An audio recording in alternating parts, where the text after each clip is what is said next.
Survivor Series review. We are the Dadley Boyz of What Culture. I'm Adam Wilborn, joined by Michael Hamflett and Michael Sidgwick to review everything that happened at Survivor Series this weekend. But before we get into it, if you're a fan of this sort of thing, make sure you subscribe to What Culture Wrestling on Apple Podcasts, Spotify, Amazon Music, and YouTube, where we do daily wrestling podcasts where we not only review Monday Night Raw, but also Friday Night SmackDown, the show formerly known as NXT. But we're talking about AEW Collision pay-per-views, premium live events. We have interviews, roundtable discussions, and a roundup of the week complete. Well, a quiz, of course, on Wrestle Culture. As I said, though, joined by Hamflett and Sidgwick to review Survivor Series live on YouTube. Thanks to everyone in the chat. We'll get to your questions in due course. But a fairly eventful evening on Saturday, Sitch. Yeah, Jesus Christ. The show was a Survivor Series War Games show with an undercard that I thought under-delivered. In truth, we'll get through it briefly. More about your questions, jokes, CM Punk. But my live experience. Should we talk about the live experience of watching it? Everyone knows yours already. I didn't stay up to watch it live, but I got up early on Sunday morning thinking I'll watch Survivor Series this morning and I'll catch Collision on Monday morning. And I watched it, and I was like, it's pretty good. Not great. It was the George Bush memoir of a WWE PLE. Good, not great. And then I watched the finish. Great last 5 minutes of that men's War Games.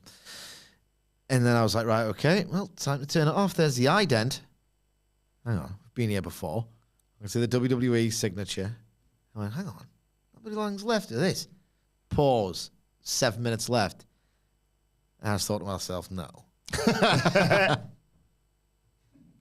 No. All right, unpause. 7 minutes left. Surely not. And then I might have projected this look onto their faces. I might have projected this look onto them. Maybe they weren't like doing cartwheels because they were meant to be selling the exhaustion and the pain of war. But I looked at the baby faces, Cody et al., and I might have imagined this. Did they look downbeat to you when they were like arms in the air, as if to go, right, we're just done 35 minutes and we know what's coming and no one's going to talk about this.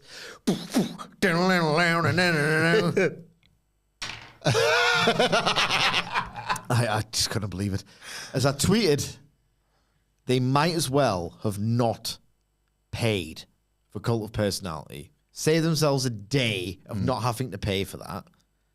Just on the Sting, I couldn't hear a thing. I could not hear one thing when CM Punk came out. I didn't think it was going to happen. There was really no incentive for them to do it. It was just a very rare, see what happens, the fans want it and it'll be class, maybe, or it'll be fascinating. Triple H's entire run as Booker on the main roster, not so much NXT, did this quite a lot in NXT, a big international name or whatever. His big gambit for WWE is, we've got the brand visibility. I can make a coherent, basics forward, elegantly or coherently plotted show, and next to whatever Vince McMahon passed for a product over the past 3 or 4 or 5 years, particularly, but it was kind of finished 10 years ago. If I can just improve upon that moderately, we are laughing. We are laughing. And he's not really done anything seismic or, in my opinion, that interesting. Incredibly effective, but he's never just decided, you know what, I'm just going to get this hunk of meat and put it in there with some sharks and just see what happens. Like, he's never gone for that frisson, that headline. Cody losing was seismic, and it felt the wrong kind of seismic, didn't it? Yeah. But That's like, he's not done anything risky, is what I'm saying in my customary long-winded way. This is a risk, but my God, it's so compelling. Jesus Christ, he looks 10 years younger, does CM Punk. He just came, I couldn't hear the song. It was absolute pandemonium. And I cannot recall that in WWE as long as I've watched it. Why not? Let's just see what happens here. You mentioned that people have seen our reaction. First few comments have come in. Thanks to Jed Brown, who says, "Thank you to the greatest wrestling journalist for the shout out on last week's Dynamite review." You're welcome, Jed. What are you doing that for, man? Live a journal. The live reaction. Well, only one left. The live reaction from you and Hamlet was hilarious. And Matt Rains, we have to give a shout out to, says, "Good afternoon to the only professional wrestling journalist." Thank you, Matt. And my king, of course. Quite the sight to behold Saturday evening. I'm a nobody, and my video of the two of you reacting to CM Punk's return has over 316,000 views. He's right, he's a nobody. It was incredible. Did you achieve the state of Nirvana? More than once, I think. Like, I couldn't...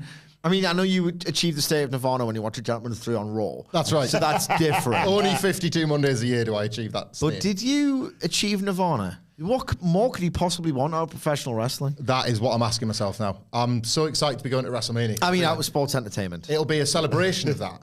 But I do wonder if it can really pay off. I'll sort of like follow on from Saturday, because I really did I've got this fantastic version of the Fed with CM Punk in it. And it sort of feels like, well, that was pretty much all that was left. And it's like, but is there? Because then there's a Rumble to come, and then there's WrestleMania to come, and then there's me to come over and over again watching these shows. It was, Vince McMahon in Beyond the Mat was an idiot when he was chewing water and saying, we make movies. They don't, but they do make moments. And I would actually agree with my esteemed colleague that Triple H has booked a product I've enjoyed very much, but it has been a little short on moments, capital M, thus far. If anything, that was all Vince had left, because he could not book. He could not tell stories, but every now and then he had a moment in it, whether it was a returning legend or just a shock or something weird. Like, he was just like, have this moment. Maybe this will buy you an extra couple of years. And idiots like me went, okay, see you in 2 years. I need another moment. This feels like the first Triple H capital M moment, and WWE should be this as well. We were asked a question about our favourite booking moments from Tony Khan and Triple H respectively, and I landed on Tribal Court.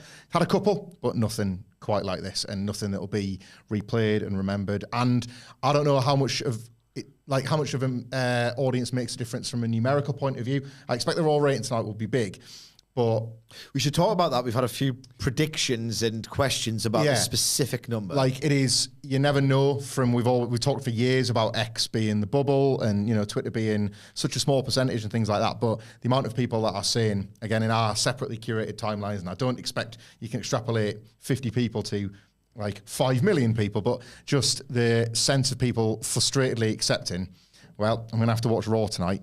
That's the value of CM Punk right now. It tends not to last. I accept that as one of his biggest fans. I accept that buzz tends not to last once he gets in amongst it.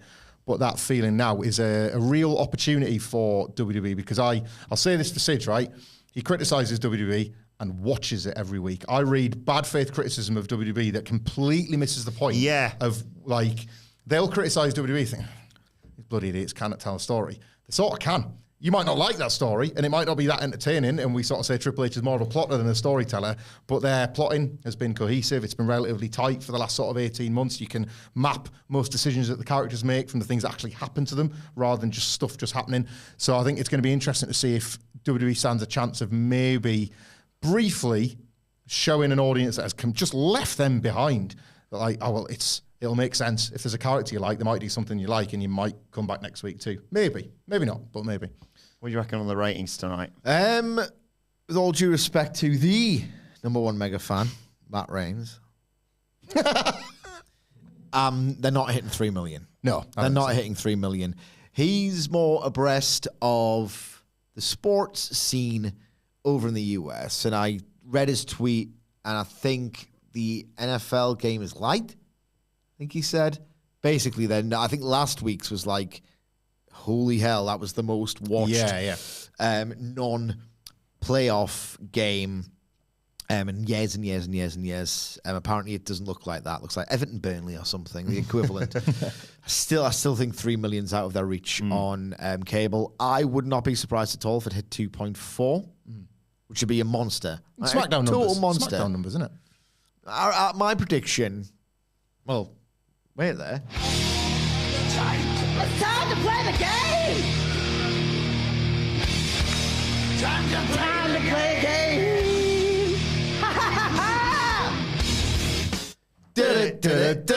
What's the Raw rating going to be tonight, guys? Remember when CM Punk and Tamina were just hanging out? I could do it again now. Yeah. I would go for, and it doesn't sound particularly impressive, but when you look at what they're doing, like I think they're averaging like 1.6 or something. Yeah. 1.7, and then a really good demo number. I reckon 2.15. I was thinking 2.1. We're effing. We're effing. 2.15 and a 0.54. I'll go 2.1 flat then. Demo. You little bitch. I stopped looking at WWE ratings when. So it was going. Well, it was like Eric Bischoff in '98. I'm just writing them down. It's just boring now. You know, when he was like arrogantly thinking, I don't need to check the ratings anymore. Then 3 minutes later, they were getting their asses into him. But yeah. Did I say 2.15? Yeah. Was it 0.54 you said as a demo? I need your help here, Sidge. What typically does Raw do, demo-wise? I don't know what or something. 0.49. That's not the... in football season, it does about that. The early 0.5s. So I said 0.54. And you said Hamflet for your overall? 2.1 with a... Well, I'll just say 0.5 flat then. Like, it was never that big a draw. I'd love it to do better than that, but yeah. Raw last week did 0.50. Yeah. 1.46 million views effectively and a 0.49. So the demo was impressive considering the competition, yeah. I know. 2.4 million. Jesus Christ. 0.6. Well, he's a journalist, so Only one left. Might as well pre-publish those numbers now. There we go for posterity. We'll circle back. I do want to run through the whole card, but obviously it's mainly Punk and huge Randy Orton we're going to be talking about today. I guess Member of Evolution's back. It's Batista. OG Stem Cell, thank you for your donation. Yes. How does Punk coming back affect Mania bookings? Well, main events are sewn up. Well, this is it. It feels to me like Triple H, there will be overlap with our Raw preview, which is available wherever you get your podcast. Feels like Triple H has potentially played a great game of chess here with Seth Rollins and CM Punk. I can't think of two people in WWE, or at least in its orbit, that want or thirst for that WrestleMania main event more. From what we know of the two, maybe Punk's changed now, and Seth has only... change again. He'll probably change again. Seth has only had the cash in, and he's always had that little chip on his shoulder that he's not Roman Reigns and he's not even Brock and not Cody. But this is the one for me. I think this is a night one main event if you... Well, the grass is always greener where you water it, I've always said. And if they water the grass here, you can get them to WrestleMania. If they can get friggin' Jimmy and Jey Uso from SummerSlam to WrestleMania, they can get Punk and Seth there from November. Yeah, more of an immediate thing for me, Seth and Punk. I get why, by the way, because it keeps the shoot alive then, doesn't it? Yeah.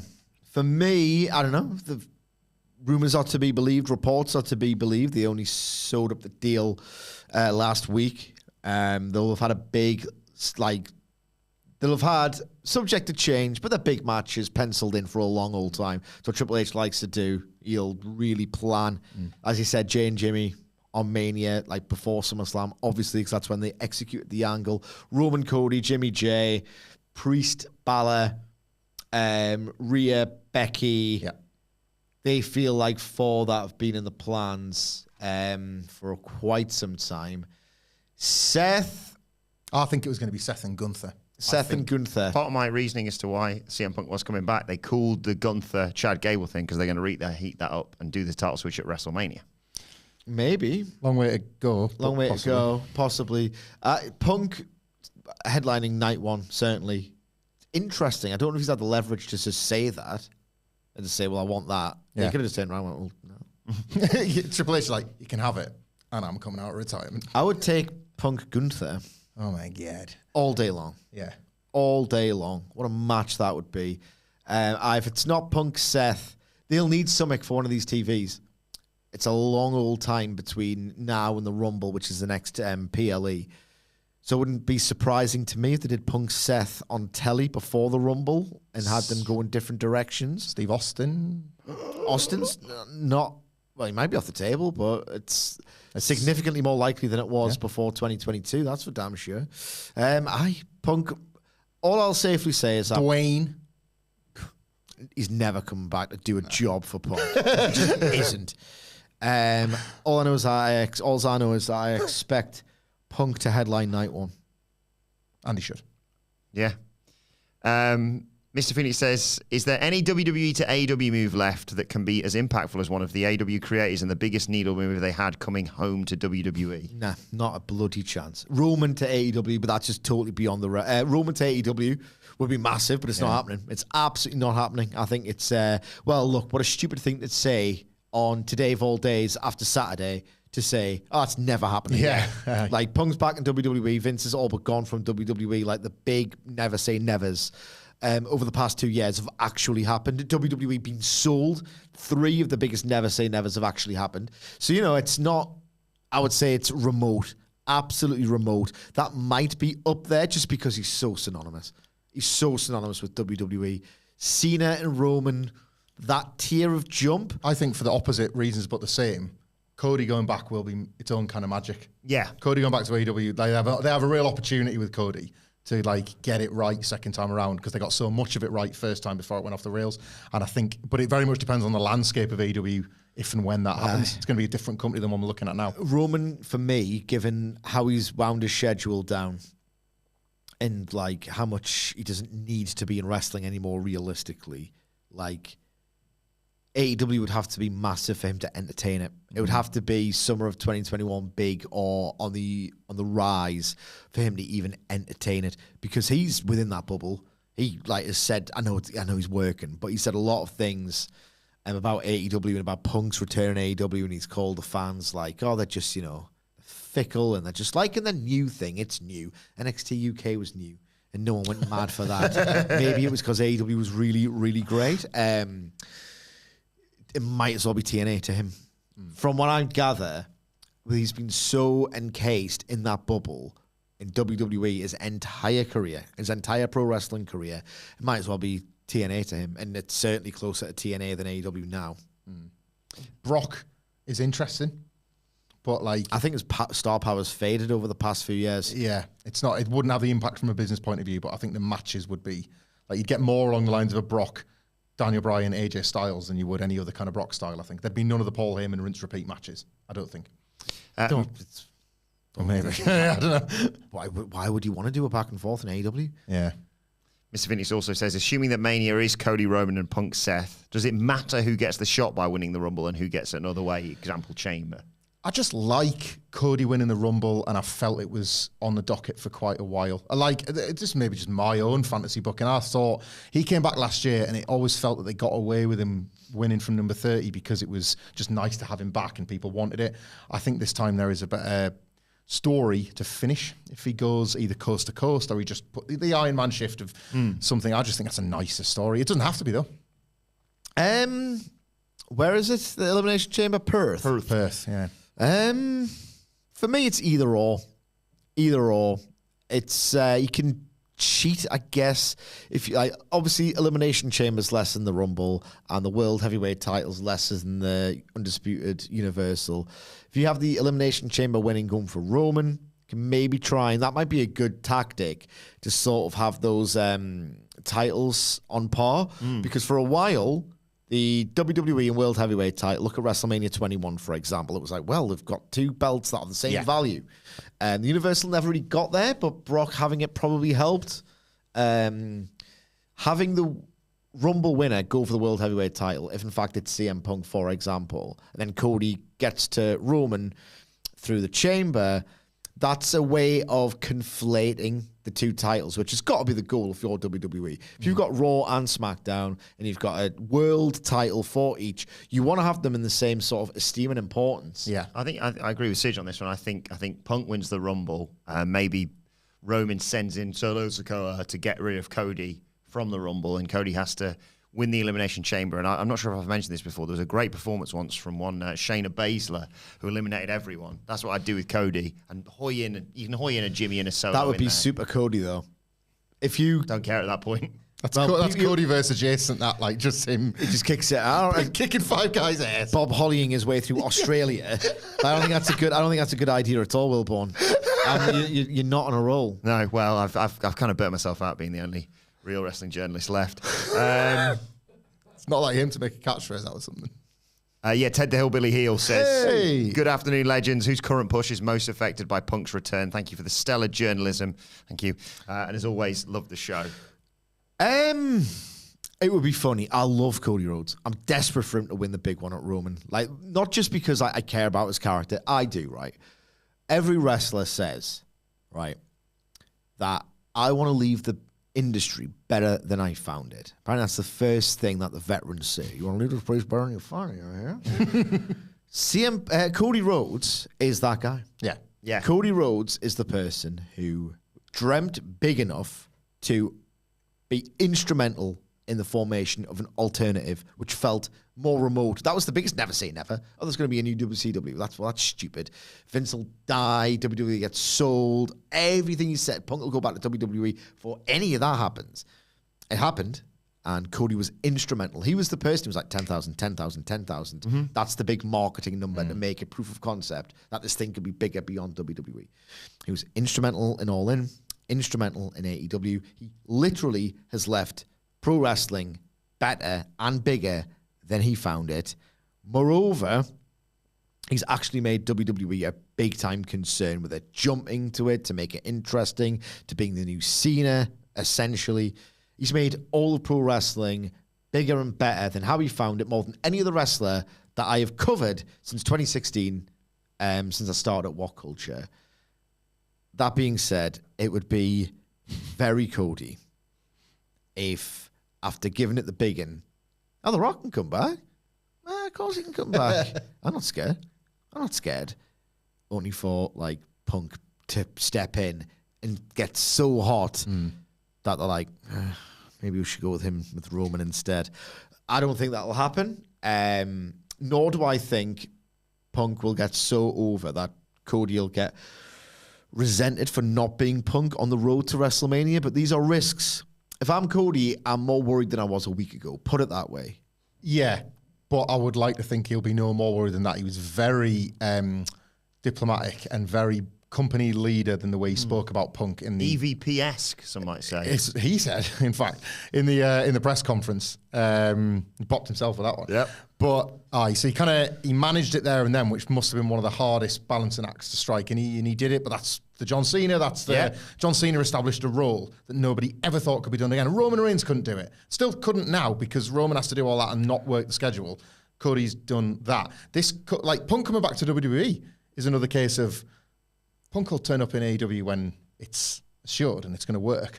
Cody returned to Vince McMahon's WWE. He didn't Punk has returned to a WWE that he will probably and credibly say is different than the one he left. Cody didn't. Nah. He threw himself right back into the flames ultimately, and it's worked out in spite of that. I think Triple H sees that as well and has seen it probably all along. Damian Priest, he gutted. I think he was going on that's that. a good He's point. going on that big baby face. I'm splitting up from the Judgment Day. I'm going to be the World Heavyweight title. I'm going to feud with Finn Balor. That's your World Heavyweight title program. I'm the next big baby face on Raw. Well, that was my answer off the back of the Survivor Series. Like when they made, so you got Randy Orton coming back, and that's in a world without Punk, that's the story. But within the match itself, when you're making the potential cash-in such a big part of the drama, obviously they were wanting that front and centre. And then if Randy Orton's getting lost and swallowed up by CM Punk, the Money in the Bank thing doesn't stand a chance. And it was Damian Priest to me, to a lesser extent, the Judgment Day, but obviously it was about a split, wasn't it? And it was about Priest's ascension. Now, fortunately, the briefcase carries him past WrestleMania. Yes. So you don't have to hit stop, you just have to hit pause. But it did feel like, I thought it was coming as early as Saturday, but certainly a Christmas thing. And they might have to rethink that now a little bit. But again, they're in a position where they can. Like, it's not the hardest thing to replot when he's got that briefcase till, June or something? Something like that, yeah. May, June time. Rahul, thank you for your donation, says, you. Having sworn off WWE, I got back into wrestling due to AEW during the pandemic. Started watching WWE when Cody won the Rumble. I have to say, I've never enjoyed the stories and characters as much as 2023 WWE. Jesus Christ, is that your burner? The thing is, because he said they're sworn off WWE, which means he watched it at another point, and I've kept saying this year, this is the closest they've got to 2000 WWE. This is the best the product has been in 23 years. So there's plenty of people that have long sworn off it, but started with it. If you sworn off at some point, you must have been on.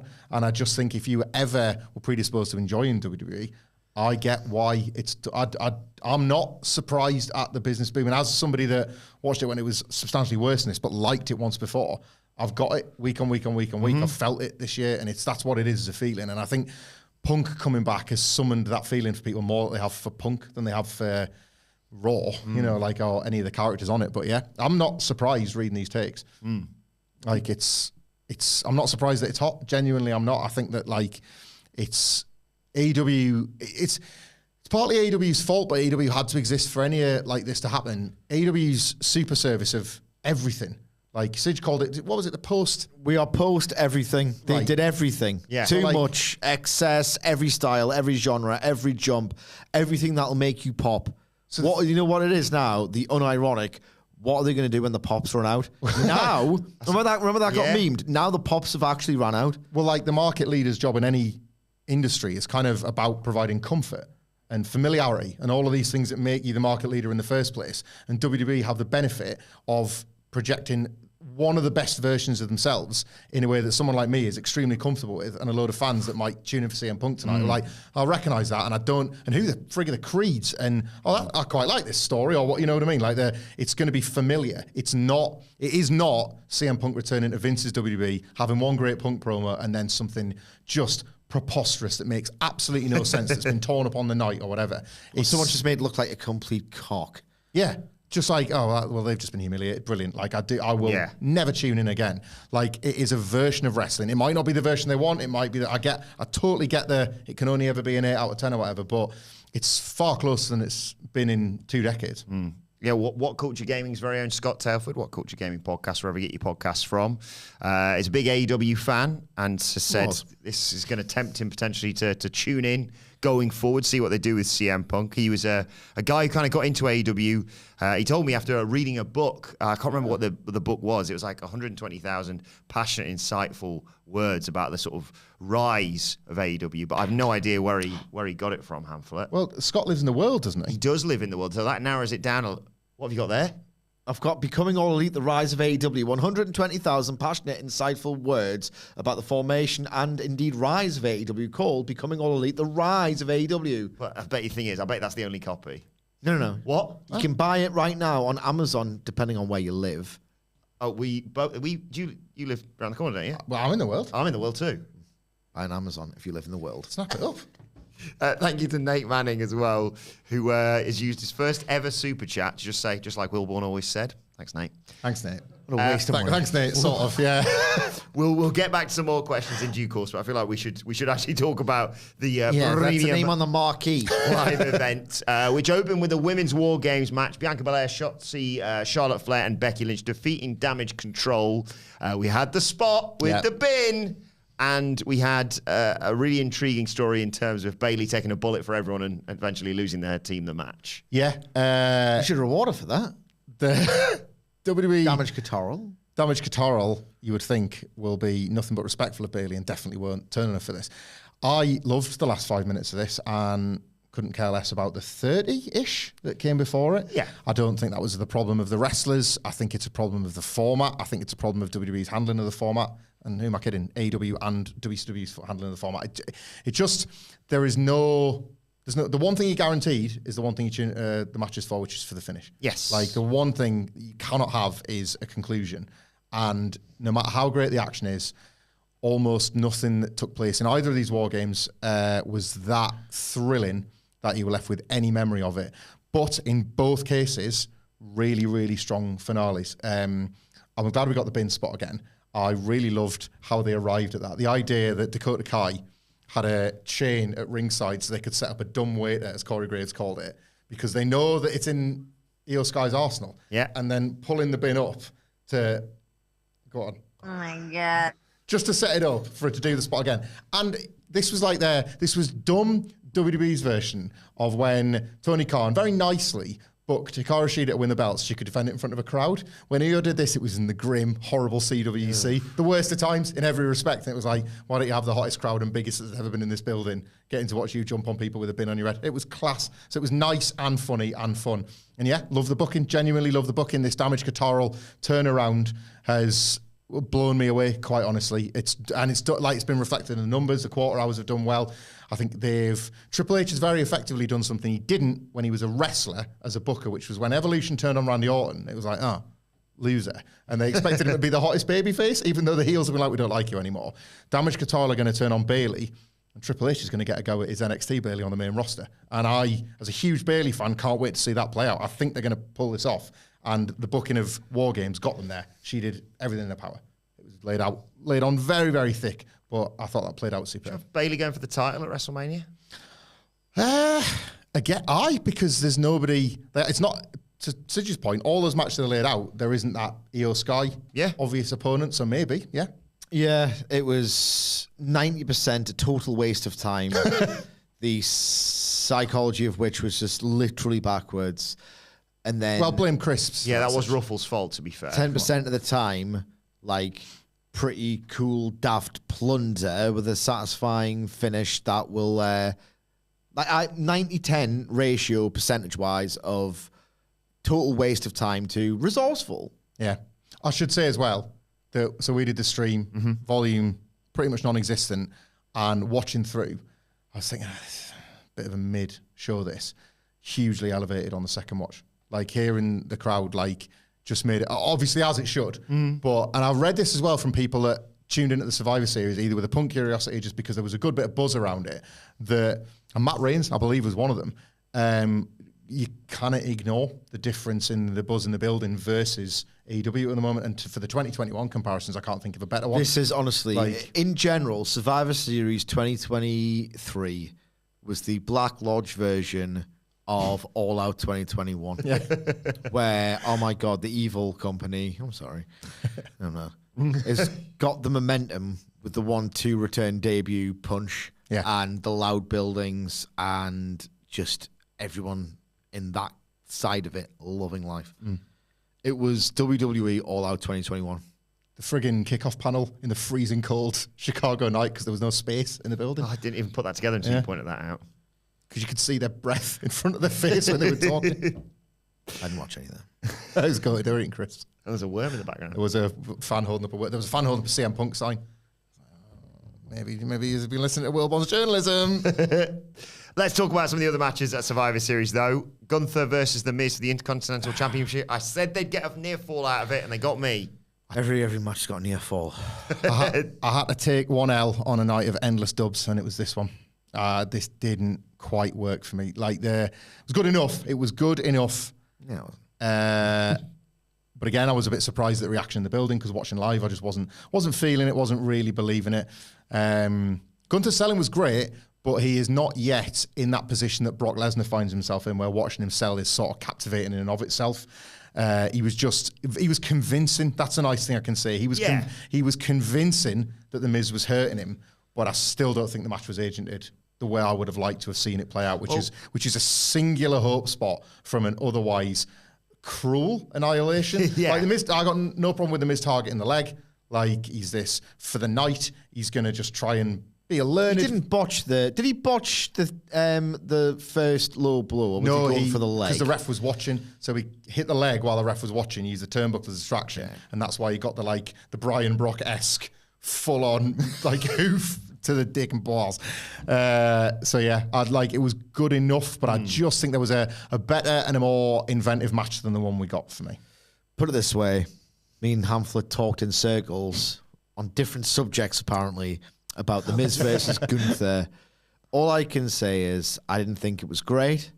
I thought some of Miz's stuff looked pretty rubbish, but it was quite dramatic by the finish, and Gunther wasn't humiliated having to sell for him. Yeah. It was a half-decent premise, executed effectively enough. Let's just move on. I nibbled on 2 pinfalls for nibble on everything. The low blow, obviously. You just love the Fed. And the exposed turnbuckle. I thought they were very impressed that they managed to I've get there. seen that before in a match. The Miz was the Miz was fighting with the power of all the weirdos, so I think that gave him a bit of the edge over Gunther. But Michael Cole, if he exposes the turnbuckle and he hits your head in it, well, that's 1, 2, 3. I really enjoyed Santos Escobar versus Dragon Lee. Obviously, a late replacement for Carlito on SmackDown after Santos's heinous attack. Did Dragon Lee lose anything in defeat for you? No, although it was probably the weakest of the Dragon Lee is having great matches. I think the SmackDown TV matches have been better than this one. Show Dragon Lee match you'll ever see. And it was still really good because it's Dragon Lee, but I thought an opportunity was missed here. I would agree with that. It was decent. I think it did more for Santos Escobar. And this is not, again, this WWE, and it still feels weird to be like, hey, they've really fluked their way into this. No, like a match was set up with the express purpose of getting Santos Escobar more over than he was before. That was destined to be good to great in ring, and I'd never really felt like it got great. I had a good time with it, not a great one. But Escobar's run continues. I think they've done a great job with the character, and he's running with the ball. Like he's being given the ball and he's running with it. The promos have been good. The action's more than good enough, by the way, for like a WWE live crowd. Escobar's Frankenstein off the top rope. Yeah. Looks like he's actually sending them down with that head scissors. He feels very, very credible, and I think he's looking very worthy of the push. I think the Rey Mysterio match feels big. Like Santos and Dominic maybe in a Rey tag. They're looking at a WrestleMania match that I think will deliver in that WrestleMania. You can easily see, like you say, it's very rare that we get to say this with the Fed, especially in November. Like, I think we could sit here and book a WrestleMania 40 card, and it wouldn't be completely like, what are we going to do with these people? I don't know. These two, we've fluked into getting that. Like, you can see them getting Santos and Rey, whether it be a one-on-one match, although there's going to be potentially in this card that we book quite a lot of one-on-one blood feuds at WrestleMania. So I'm booking Santos and Dirty Dom versus Rey and Bad Bunny at WrestleMania 40. But the path to get there, like you say, you can't just be like, well, you don't really do anything. Rey's taking time off, so that's delayed. But now with Carlito not having this match, you have the Carlito match that now gets pushed maybe into next year. You've still got to get involved with the Los Lotharios and the LWO and all that, and that, you can plot that out arguably up until WrestleMania. Yeah, I'm conflicted about this 8 minutes Escobar versus Dragon Lee match because on one level it doesn't matter. Like WWE, like match quality, we are sort of like that's no longer a novelty, no longer really a selling point. Every promotion's got a good to great match in them. If great matches mattered, AEW would be runaway number one. Yeah. But the fact is, AEW isn't runaway number one. Ergo, quote unquote, great matches cannot matter that much. However, if you're WWE, right, and you've got AEW on the ropes, and people will say they don't care about them that much. Come on, they kind of do. They'd always take more of their share. They must be absolutely popping corks in Titan Towers, laughing their tits off at these collision ratings and thinking, Christ, this is that easy. Like, they must be enjoying it to a degree. Yeah. Why not? Because it doesn't really hurt them. Why not try and take a little bit of what AEW has going for it, give these lads another 5 minutes to go, just go wild. Go wild in a 15-minute back and forth. Like, if it matters to a lot of people, go and get those stars. Go and get that star rating, 15 minutes, with the express purpose of, well, go on there, work your asses, lung-bursting sprint, back and forth, do the best possible match you can do in 15 minutes, and then you've got that thing of, they do great, proper, unadulterated in-ring action in WWE, as well as all those people, those stars, these stories, and all the rest of it. I just don't think it would hurt them to just say, we can also be the great match company as well. Because if you don't do that, why have you got Dragon Lee? Why have you got Dragon Lee and pushing Dragon Lee if you're just going to give him 8 minutes to do a Gentleman's 3 on a big 4 pay-per-view or a big 5 pay-per-view? It just makes no sense to me. Like, if you're going to have someone like Dragon Lee on your main roster, if not to smash that 3-star ceiling in 8 minutes of a glorified TV match, which is what this was, why have a Dragon Lee?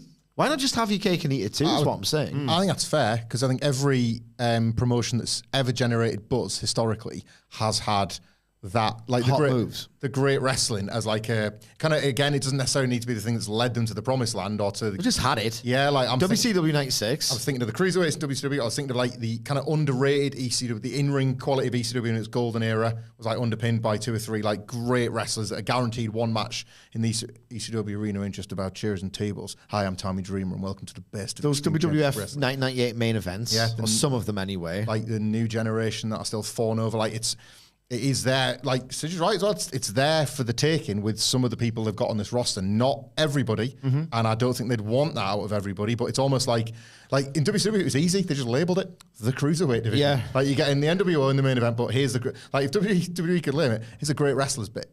Enjoy. Like there. Don't know why they don't. Yeah. They've got the talent. Yeah. Let's move on to the Women's World Championship match. I think a match that we all felt we knew the result of, but they beat the crap out of each other regardless. Yeah, this delivered everything it could, other than that 1% of doubt, that all-important 1% of doubt, and that was the fault of the booking. They kind of got like the challenger end for Zoe Stark wrong, I think. Like, it was more about promos than, like, she hit Rhea Ripley so hard in this. And there was a couple of sequences that went a bit awry, but they were in the middle of one of a them. really sort of high-angled suplex. Yeah, but it was like kind of Rhea Charlotte adjacent in the fact they're just going for it here, so you don't mind because it just feels like they're out to kill each other, and I'll take that. And Rhea needs that. If you're going to beat Rhea Ripley, you've pretty much got a half killer to do it.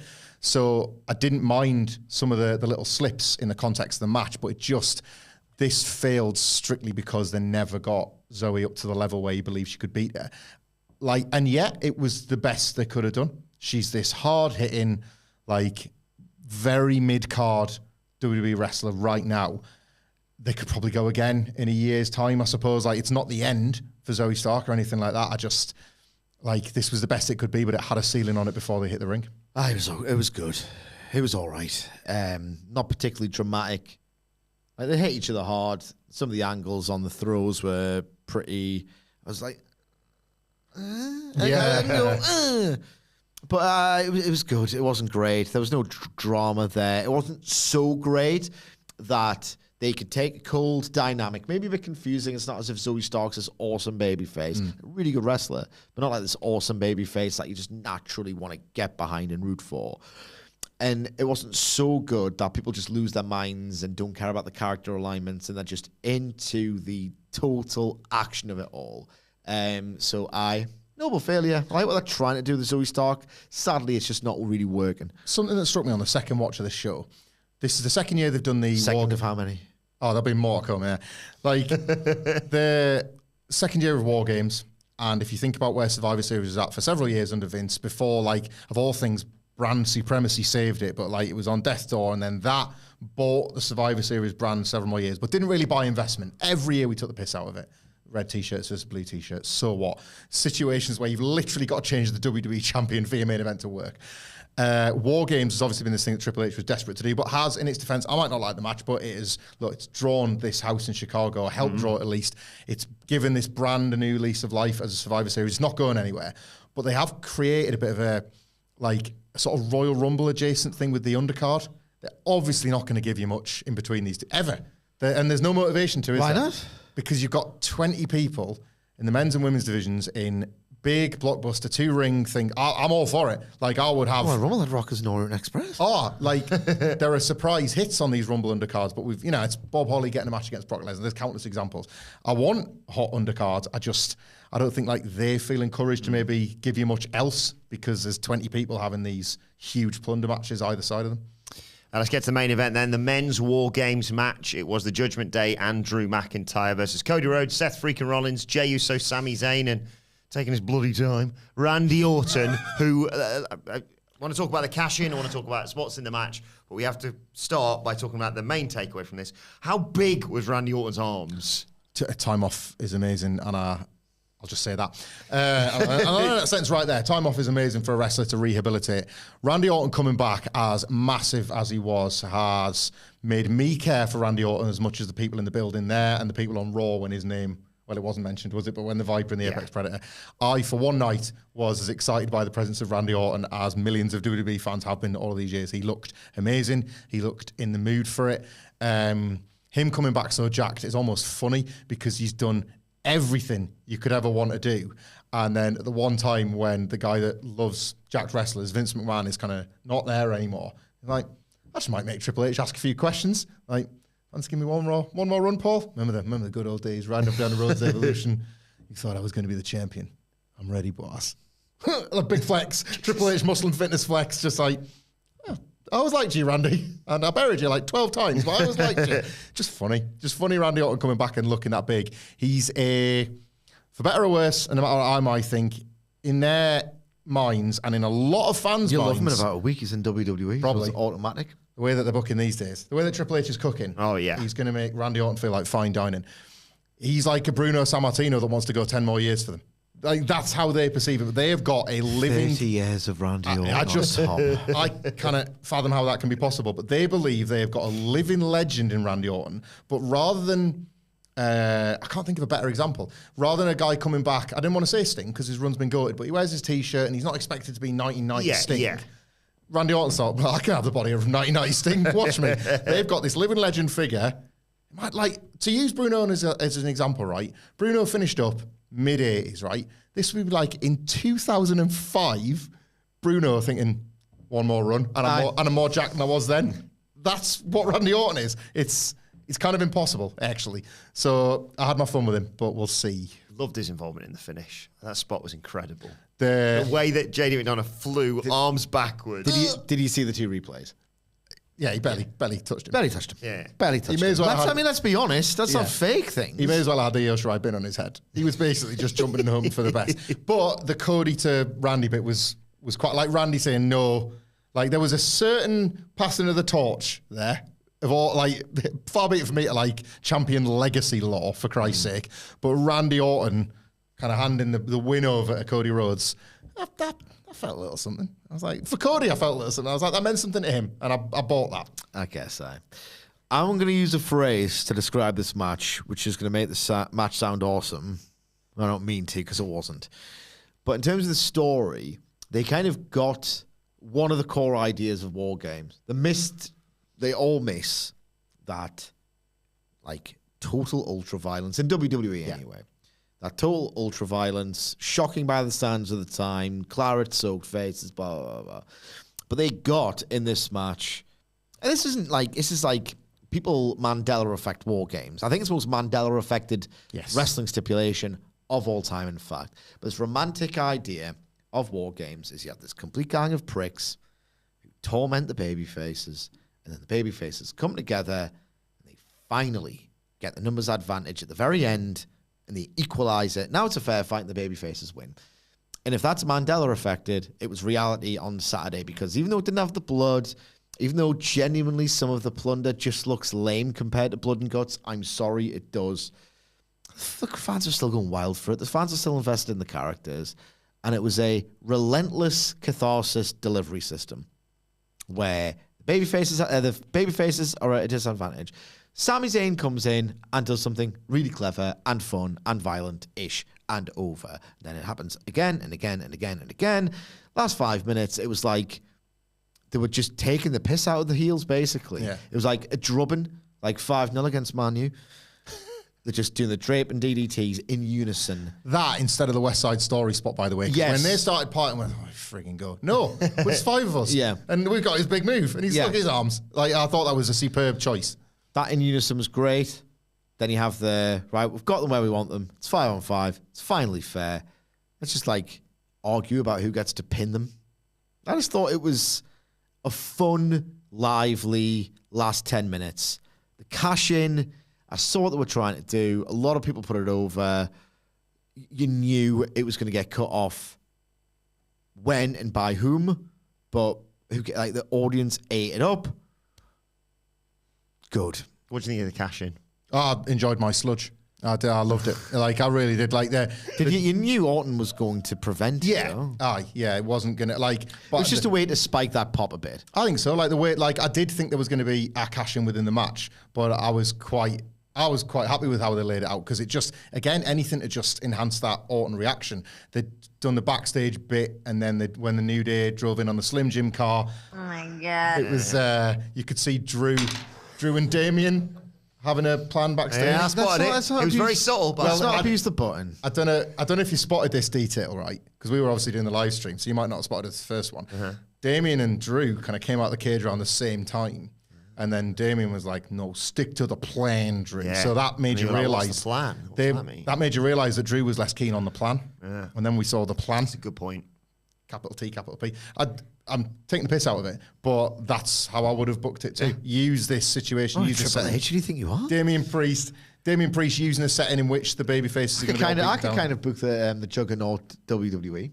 That's what I could do. I wish, dream job. Seth Rollins being laid out, like the table spot was pretty cool. You compared it, like it wasn't as good as, but you compared it like when the Spirit Squad would just like deck a guy and like they set him up to kill him. Shawn Michaels. Like the... That was good. It was good. It was good. 2006. What are we doing here? I would have wanted that to play out pretty much as it did. Felt like it was a fan service little moment for a cash-in tease. And again, part of the last 5 minutes of an otherwise fun waste of time. I do think now, and like I'm kind of the last guy to be the holdout on Judgment Day Raw matches, but I think now you've done War Games, please, it's got to be it, right? You can't. We'll see. Have you ever watched The Fed in December? Well, I know we'll see. I mean, you have for like what 32 years of your 39-year-old existence. 32 great Christmases. Like never been at the Garden on Boxing Day. Oh, the Garden is always the Garden on Boxing Day, Vinny. Is it? I don't know Apparently so. Yeah, I don't know what it means. Cage match or something.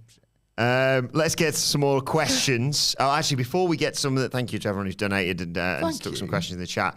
We got a tweet from AJ David who says, "Hello, Dadleys. I was too late for today's news, so maybe a shout out on today's review. It's my 46th birthday. Happy birthday. Happy AJ. birthday. Would you rather never have your favourite food ever again, or every time you do have to get chopped by Gunther?" I would take the Gunther chop. One, because I just want to take one. I want to see how much it hurts. I gather a lot.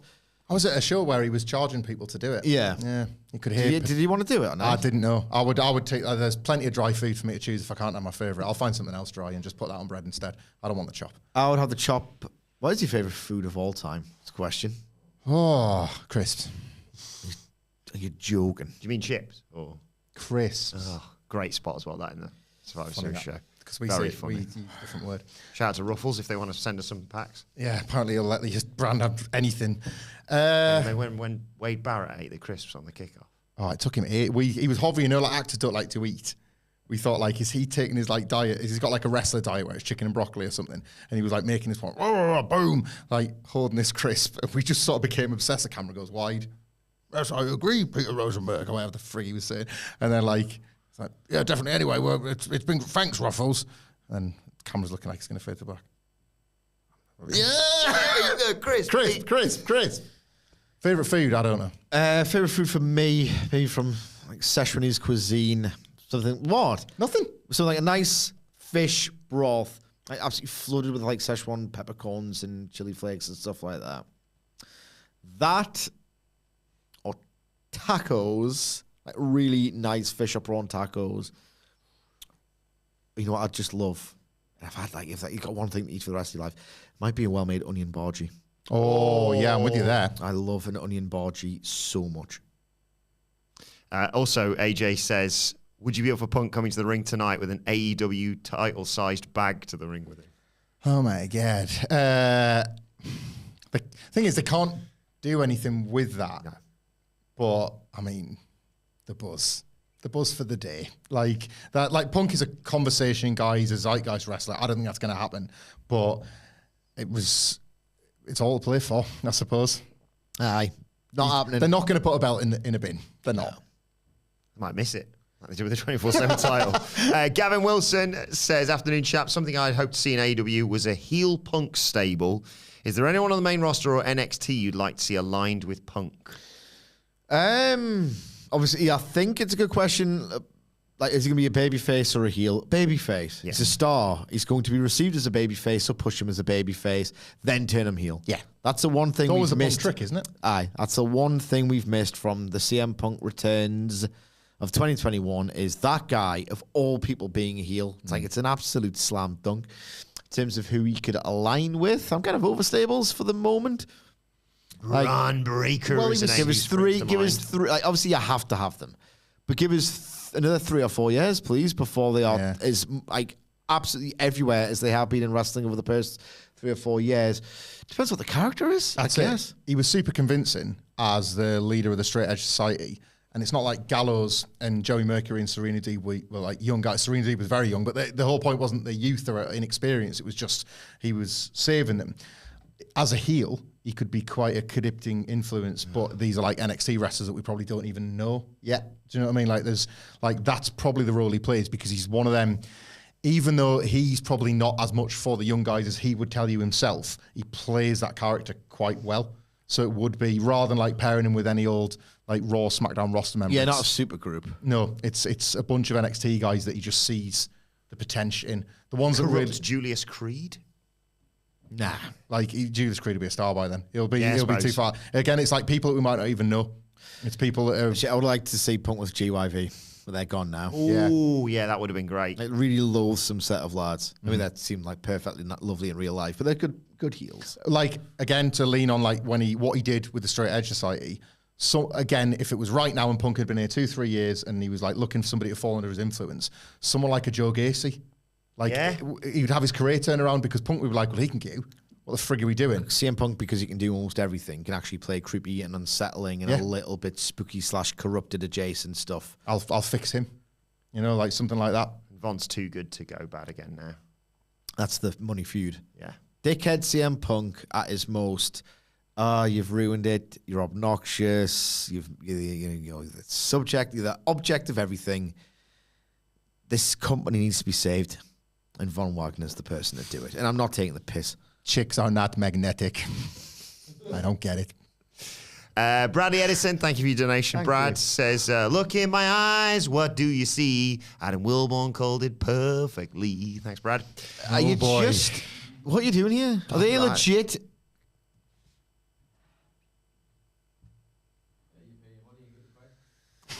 That's a Marcel question.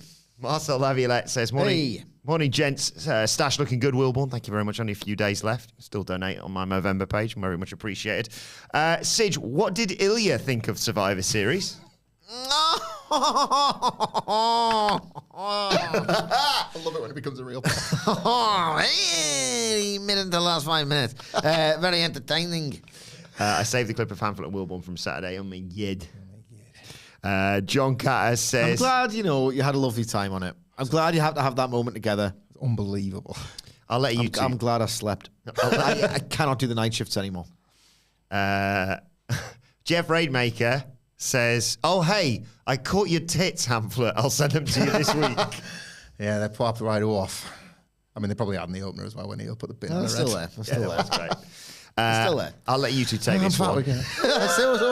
I'll let you two take this one from John Catter. John says, you've got to give him his props for sticking to his guns, but how obnoxious is big old Willie Damas going to be right now?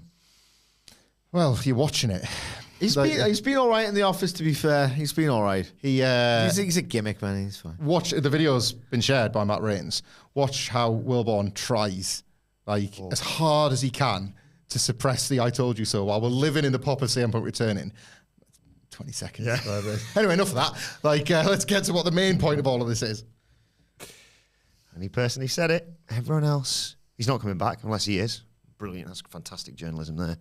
Just Daryl says, who had the better call? Shane still got it, Michael Cole, or time to get out of here before the CM Punk chants start? Adam, the only wrestling journalist left, Wilborn 6 seconds later. Just working the fans there. Is that what this podcast has turned into? Did you see the video footage of Michael Cole, by the way? Yes. Doing that. I don't want to watch an extra second that I don't have to. Particularly if it's Michael Cole. Yeah. So, obviously you can visualize they're doing the long shot of the cage and you see CM Punk on the Titantron with the psh, psh, don't you? Somebody zoomed in on Michael Cole. He's quite blurred anyway, but they've cleaned it up or whatever. And he just does this almighty, yeah, like that with his arm. It's like John Cena celebrating a win. You just he hears the music and he goes, like that big pop. We talked. They were mates, weren't they? I just think he's excited like the rest of us. I like the little wave between Randy and CM Punk. That was great. I'm gutted because I saw the wave before I saw the side by side. I thought that was Punk's response to Rollins after. We bang again. I'm gonna get him. I thought CM Punk went, which would have been gutted. Yeah. Yeah, I think CM Punk was more scared of the bloke going, Chicago. He took his moment, that fella, didn't See he? what you see. Oh, yes.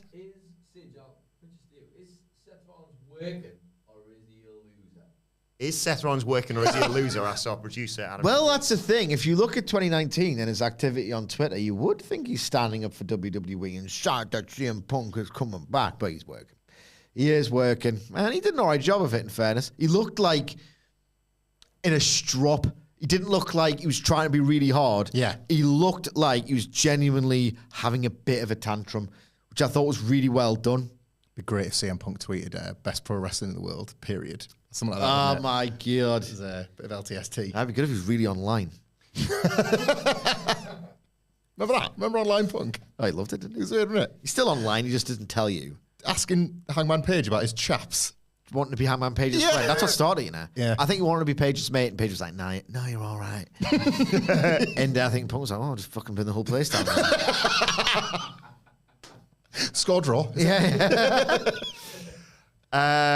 I've just seen a great question there from Paul Abbott. We sort of bury the lead in all this. Hey, guys. Paul Abbott.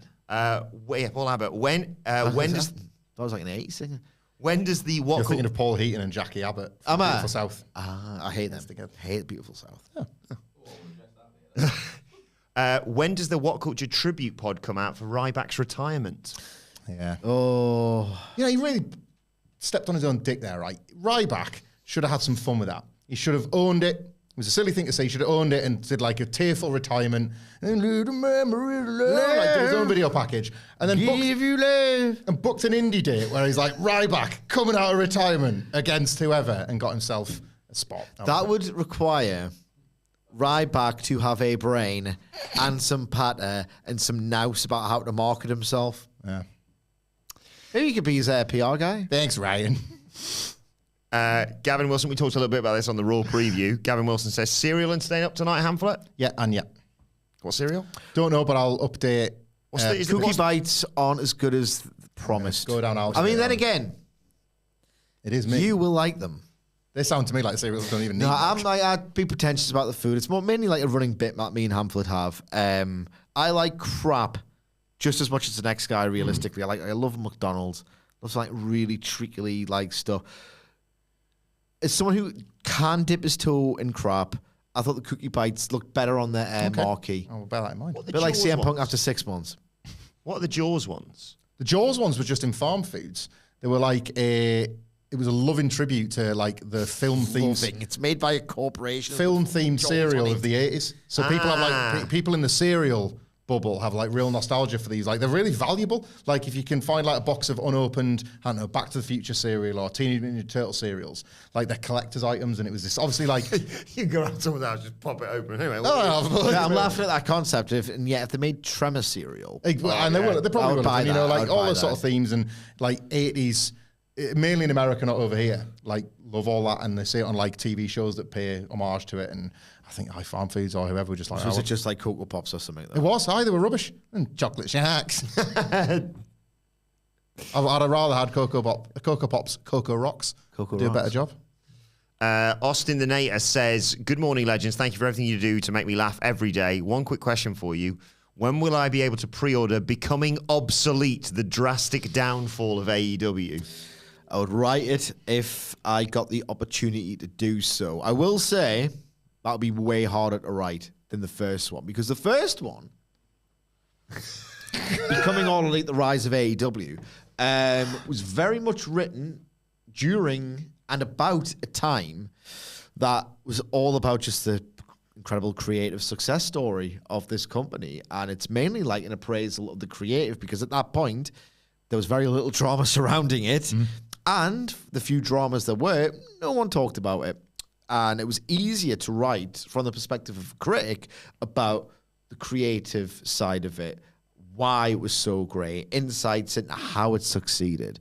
This sequel, if it was to ever happen, would be a completely different book about the drama, realistically. And it's a lot of it's bound up in NDAs. And like, I don't think I'm the type of writer to do that kind of piece.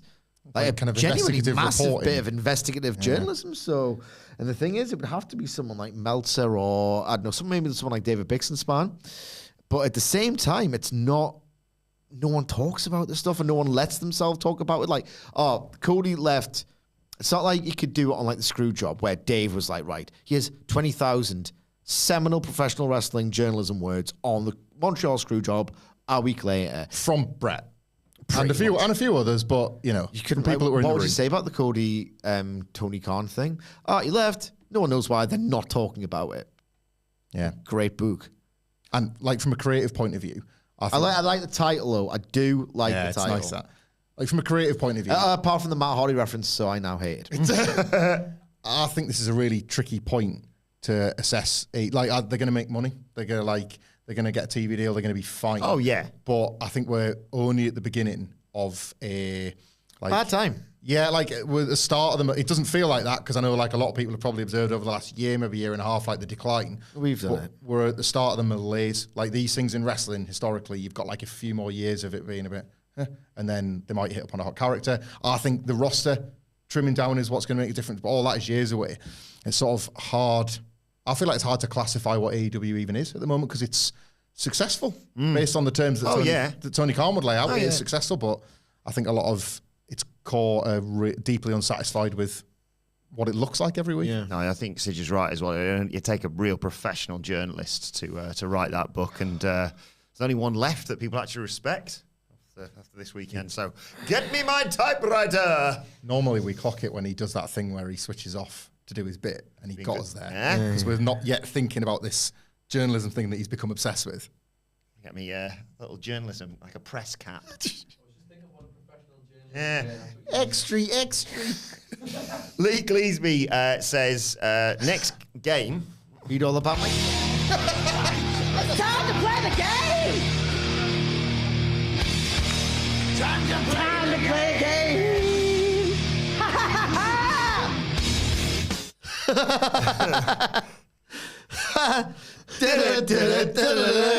What section of the show for Punk? Also, congrats to Scott Tailford on his upcoming fatherhood. Yes. Congrats to Scott, who announced he's gonna be having a Congratulations. baby next year. What section? Is he opening the show? Is that just the easiest thing to do, or is it top and tail, or how? How do they do this? Well, if I'm them, it's either two options. Build, promo at the end, or bookend the show. Don't just come out. See you later, guys. Look forward to the Judgment Day versus the baby faces again. Top and tail or tail? Yeah, it's the tail for me. I think build. It's WWE. I would love them to open with it. I think it like sets the vibe up quite nicely, but I just think that I'm not sure if they have faith in their own booking to have the rest of the card. They do. Well, have the rest of the card. Look on Triple H's face and all Cody these press opened the show and conferences. Makes it sick. Well, What do you guys want to talk about? that is kind of Ducks Harwood. with him putting on like a Nashville accent. Yeah, like that. There's something to that because everyone wants not just to see CM Punk, but what everybody else thinks of CM Punk. So he's going to be in the air, in the ether, even if he's not in the sort of Phil Collins. mouth of all the baby faces. I think they'll build him to the end. I think they'll look at the last sort of 20 minutes as the Punk time. The lovely Mark Lee Willis, thank you for your donation, Hey. Mark, and your support as always. Would Shano following the static have been more funny? Shane McMahon. Yeah. I think AEW need to park the truck of money outside Shane O'Mac's Is that the house. devil for you now? Oh my, can you imagine Shane McMahon as the devil? Freaking hell. Wait a second, have I looked closely at that devil mask? There's a lot of sweat coming from underneath it. Like just he's got that modulated voice. MJF, you are 666. Or should I say sick. Remember that promo we cut on Strowman Yeah. when he was like mental? The thing is, you fell on every branch of the stupid tree, Braun. What are you talking about, Shane? When you go away stupid guy. forever. That was this company. That was a story is that this? didn't get reported. That's what that was. Yeah. Ghost Dunk says, love you guys. Sorry I wasn't able to get a Dadley Boyz superfan sign into this CM Punk return. Of course.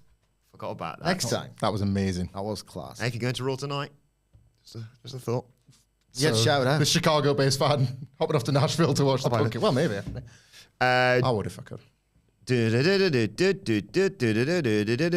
Doug Savona says, good morning, boys from Canada. Thanks, Doug. Thanks, Doug. Bye, Doug. Bye, Wilborn, is what I wish I could say. How they should book the Royal Rumble winner is do a John Cena Batista, both feet hit the floor at the same time. CM Punk's knees would explode. And both guys go on to choose for the chaos.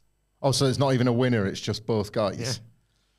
I do like Punk and Cody as Punk and Cody as the final two of the Rumble. Is cake and eater stuff, isn't it? Oh, God. My God. It's a stupid business thing to do. Yeah. You don't want to make fans choose. You No. don't, but it would be funny. Yeah. When they did it Oh, yeah, with... LA Knight in there as well, just for yeah. chaos. He might struggle from here. Old LA Knight skill. He's winning the US title at WrestleMania. Yeah, Fine. yeah, he's got a nice level. Kid Icarus, thank you, Kid Icarus, for your donation. Quick question, unrelated to Survivor Series. What was the 5-star review at the live show, and will we ever get to see it on the channel? Asking for someone doing a spreadsheet. Congrats on the show, hoping for many more. Well, you might get to see the 5-star reviews What? soon. I think our producer will probably know the version of the live show that we'll make YouTube, but Just keep your eyes peeled. Maybe you don't want to reveal that information just yet. Keep them peeled. Behave yourself for Santa Claus. And speaking of videos people want to see, Martin Pitt says, are you going to do a video on what culture got wrong this year? Obviously, Wilborn will have to just host, as he never got anything wrong. Yep. It's actually, we already did one. Might already be in the can, actually. Yeah. Might already have been filmed. Just made me think of something else that I might need to reshoot, actually. Yes. Prediction. Yeah, we've done it. We've already wasted our time. So we're not going to, so Wilborn's not going to be as insufferable. And He's already, yeah. I might need to reshoot. I might need to reshoot the. I don't feel I was quite arrogant enough. They have filmed 2 versions. Dean Sheets says, caffeine money for you guys. Thank you, Dean, for your donation. In future, though, I'll just post my Venmo and you can just send it straight to there because obviously YouTube takes a bloody cut this one. Sidgwick, keep being tough on WWE, says Dean. He's a WWE fan and appreciates that. Wilborn, what's your next big prediction? I don't know yet. You know, He's not the fucking octopus, man. I might have to go away and really have a think about this one because, you know, Paulie Octopus. my words carry a lot of weight nowadays, and I don't want to ruin. You know, it's not a prediction when I say it. Really, it's more of a spoiler. I'm kind of one of the first guys to say that sort of thing. So, Dean, I don't know. I'd like to see some big returns next year, but I'm gonna have to go away and consult. Well, do it today. Who's going to win the Rumble? And now we're holding you to it right now. Let him think about it. Come on. No, These he things doesn't need it. No, I need to. No, he has to, he has to delve into his mind about the insights and all the rest of it and gather the evidence. I'll give him a bit more footage that he could use to. He's on the news all the time. You know, he can do what he wants. I'm not one of these impulsive fans. I go away and think about. I see the big picture. Like these journos Process. who are just like, journos who are just like, chuck any old stuff out. Punk wins the Rumble. All right. For now, but I'm not. I'm not. Do you feel like I'm not willing knowledge to was put I'm not willing to put my journalistic reputation on that because I'm the only one left. So, Mr. Twilly says, "Cheers, guys. I feel like the Punk edition screws over Priest the most. Do you guys think it would be funny to have Punk beat Seth for the title, then get cashed in on immediately?" Oh, it's sweet to see Punk interacting with that kind of thing. I do worry about Priest. The whole idea was we said it at the start. He was meant to be the big babyface breakout on Raw. Sorry for the alliteration. It is the work of our souls. But now, out of the way, you. Thinking about him being cashed in on CM Punk is funny. Is weird because a bit like when Cody came in and fought the Miz. It was just like, he lives here now. This is really strange. But if he's back and he's back, proper back, stuff like that happens. You know, like babyface, like him getting that moment. And if he believes that Priest is going to get the best out of this, and if WWE think that's the best way to do it is to have it on Punk, then you can't rule that sort of stuff out. If he's proper back and he's in the mix, that's what you get.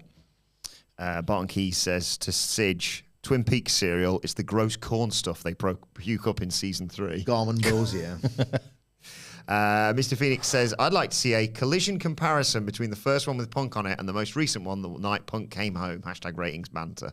And the comparison is that the first one had an overlong main event, and this most recent edition had a much better match in Brody King versus Eddie Kingston. Where can I hear more of your thoughts on that episode of AEW? Let's see. Spotify, Amazon Music, Apple Podcasts, and YouTube. Wherever you get your podcasts from. Just Daryl says, serious note, Punk went to Dynamite in Texas wearing a pro-women's reproductive rights shirt. Certainly Forget about that. He's not doing that anymore. Yeah. Certainly he can't do the Saudi payday. That would be his biggest transgression, IMO. Let it play out. Well, first of all, I don't think he'll wear such stuff on TV. So how big of a big dick iconoclast will he be really? We'll see him put his dick where his mouth is and all the rest of it, right? Okay. In terms of Saudi Arabia, I kind of want to look at that. the best thing for CM Punk at the minute about CM Punk is that the idea of this like principled, like iconoclastic figure who does things on his own terms and only his terms has been eroded so gradually by going back to WWE, revealing himself to be like very, very self-interested and self-involved. And he's done all these moves since 2021 to just gradually take away that for the boys mystique and let's unionize. It's got to the point now where his remaining fans, a lot of people will not care. His remaining fans now do this thing where they'll go on X and all the rest of it and go, CM Punk's so funny, guys. And it's like, he'll do something. Why point the camera at me, Nicholas? Like, basically, he has become like Masterful Gambit, sir, where it's like, oh, you know. Like, he's on Punk. Yeah. That's basically where we're at now, where people like him so much, warts and all, that if he was to go to Saudi, no one's going to betray or turn their back on CM Punk for doing this. They'll just think, oh, isn't it funny that he's like the biggest carny, but, you know, he's still real graps and he's still getting the bag and he's still chaos and interesting. If anything, at this point with Punk and the people who gravitate towards him, I'm not casting aspersions, I'm just saying a lot of them go, oh, he's really funny. Isn't he chaotic? Oh, it's funny that he's a massive hypocrite. Yeah. First of all, I don't care. He's a pro wrestler. Punk rock means nothing outside of Discord records. It's fine. But I don't think, in a very long-winded way, it's going to like affect or tarnish his public image at all. It's hard to imagine that... People will have a laugh on Twitter and they'll repost or screenshot that very homophobic tweet about The Miz, by the way, for a day, and that'll be it. It's hard to imagine that when he sat down with Nick Khan and Triple H, that was the deal breaker. There will have been things that both sides would have wanted to agree upon. Even as a Punk fan, I don't think one of them would have been, well, I'm not doing the Saudi shows. Like, wrestlers have taken principled stances, and that's great when they do. And then reneged upon them. Sami Zayn has tried to square it off in a way he sees fit, and I think he's got a fantastic record, better than most in wrestling. Cena went back. For other things. Cena went back. Owens went back. Did Owens go back? Well, he went in the end, like they defended the tag belts there. So yes, he hadn't gone previously, but he did go when Sami went. Cena originally dropped out of the second one because his Hollywood career was on the rise. Just taken off, and now it's like where it is. Yeah, in a good place. He's like, I can go back now. Yeah, that's what these things do. Like, people are callous towards it. We shouldn't be, but a million things are horrible and fresh. I think there was I hate it, but it's the reality of life. Yeah, I noticed do you remember there was a video of like somebody burning a Cody Rhodes t-shirt when he went to WWE? Like, that was a hard learning experience for a lot of people that were maybe new to wrestling or new to wrestlers. But I think if you've been watching as long as we have, we're probably all just calloused and knowing the reality. Like, if anything, AEW afforded us a few years of naivety. Yeah. And then it's all come crashing back down to earth now. The industry, especially North America, has never not rewarded the people that are willing to buy into capitalism. All the time. Yeah, willing to buy into capitalism the most. Like, ultimately, like if you are a wrestler and you want to make it in North America, you have to buy into capitalism's evils more than anybody else because it's all about kind of trampling on a few heads on the way to the top and making you compromises with your beliefs and stuff like that. He'll probably work the Saudi shows. If he's there long, like when's the next one? April? If he's there long enough to make it to one. You know, which some people don't think he will, but... Final few questions then. Jonathan Riding says, is there any chance of a worked Rollins-Punk backstage altercation? I'm fascinated to see this play out. I'm not as high as other people on the success of the worked shoot element of this. I think it should be an introductory element of the feud and then get to business, get to some wrestling. From the moment, like I saw, like Seth Rollins' performance of his anger on Saturday was fantastic, but I watched the promo he cut on the house show. He looked a bit dare I say, undignified on purpose. Yes. Yeah. I thought it was really strong. He sent himself up to whoever wants to look gotten to, and he allowed himself to look gotten to. You know, that's a trait that like you want to sort of hide as much as possible, and he gave into it. Less so at the house show when he was like, I'm not going to waste my breath on this man that's tarnished the brand. That is not a way to get and keep that story hot, I don't think. I don't think this is the time or the place to be doing some sort of fight for the soul of WWE story with... It was a hard sell if you were going to try and do Punk versus the Elite in AEW. So it feels an impossible job trying to get Seth Rollins to be the WWE flag waver versus whatever Punk is. Yeah. I'm surprised that AEW didn't try and capitalize on it with a worked shoot backstagey thing. No, it's not my usual favorite thing either. But then again, like episodic TV over the past year for me out across the board, it's just a bit dry and apart from Tuesday nights. Yeah, obviously. It goes without saying. Maybe it's a halfway credible way to do things. There's enough truth that is interesting enough about their professional competitiveness. Seth Rollins can channel anything he's ever felt about Roman Reigns and where he's seen and just get in that headspace and target it at CM Punk. CM Punk can look at a Seth Rollins, a person who in the ring, I'm sure he has plenty of time for, but just doesn't see on the level of a Bret Hart or someone like that and channel that into Seth Rollins. They can speak with enough vitriol and anger that is worked without leaning on the actual stuff that you're seeing in videos that people are sharing. Shout out to Devin Dowling, who says Punk starts the show. Monday Night Football has a huge game tonight for WWE to get the biggest audience. He'll start the show. Also, does Punk use the buckshot lariat as finisher? Not convincingly, but I would love him to use it. I would love him to fall on his goddamn lead ass every single time because who cares? But not as a finisher. I would love him to see him keep trying because he seemed like intent on doing it in AEW and that never hit. The man that never misses never hit the buckshot lariat. So I want him to see him have another go. Rahul says the bad faith WWE take was always that they had nothing besides the bloodline. LWO, Bayley, EO, Punk, Rollins, Babyface, Avengers, and Drew have made them that idea an afterthought. I personally thought that was dead as early as this year, like January this year. But it's getting there. It's getting there. Let's not. Damage Control was a disaster. Yeah. Straight away. That's 3 weeks in. Damage Control. Yeah, I think that's an old take, but I think it certainly had some merit beforehand. Like it really did. But no, things have changed, and people need to realise how things have changed. Matt Rain says he thinks Willie is unbearable. Wait until Raw does 3 million tonight. See you later, guys. Oh my God. It's not doing 3 million. I would put a good bruise bet on it not doing 3 million. I'm not going near that. Of course you're not. We do that. Was that on the Raw preview? We did our predictions. Was that on this? Because we've done back to back. I don't know. I know. I've lost track. On the of Raw time. preview, I think. Raw preview podcast, wherever you get your podcast from. Final question then to wrap this up. Thank you to everyone who's joined us and donated and asked questions. Jonathan says, guys, do you think Punk will have some form of creative freedom? Surely the Fed can't script a punker. Well, again, this is pie in the sky stuff. My colleagues have all told me. I feel like the amount of creative freedom he has is the right amount. And by that, I mean plenty, because he needs to feel real and authentic. And he did once before. It's how he got over before, is that he felt authentic in an inauthentic system. And I just feel like that'll have been more than the Saudi Arabia stuff, maybe as much as money, maybe not. I feel like that will have been discussed. They will have an understanding of how far Punk can go. And if anything, he probably needed a bit more control exerted on him in AEW. I'm not calling necessarily for scripts, but certainly Tony can't not let the leash be quite as loose as it was. What? Like, he was afforded so much creative control in AEW. But you're not campaigning for what? Thanks, Nicholas. Well, you're not campaigning for scripts. You'd prefer that probably just in terms of what they're going to say out there. They make sure that the performers pay attention, please. I think I'm quite tired after Saturday. Yeah, that would explain things.